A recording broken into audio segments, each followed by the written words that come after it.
The Ferguson October Weekend of Resistance reaches Sunday, and at the Epiphany United Church of Christ, the pastor is asking why so many young black men are being killed by the police.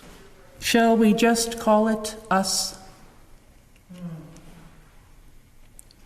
For having settled into a racist status quo for so long that we became accepting of how its hatred has infected everything. One of the goals of the weekend's organizers is to build a broad coalition against police violence, and the members of this congregation are on board. They're using, tanks and tear gas, things that don't make us feel safer or feel that they're there to protect us. The fact is we just pretend everything's fine. It's not, but now we're getting conversations from those people and reactions from those people who've experienced suffering. It's breaking open some things that have been under the surface. As the service ends here, across town, the hip-hop and resistance concert is getting underway, and the message being expressed is the same.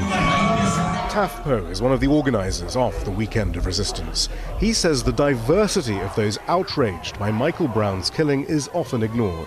American mainstream media likes to paint the narrative that it's a bunch of young, angry black kids.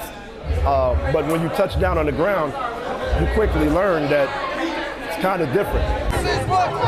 What's been happening here in St. Louis this weekend has involved thousands of people from around the country and has gained international attention. Fight back!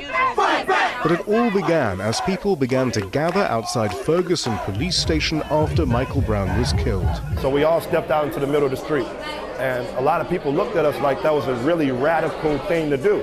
But at that time, we were like, look, this isn't going to be one of those situations where it's like what it was in the past, where we come and we sing and we pray and we go home. Like, we're going to resist.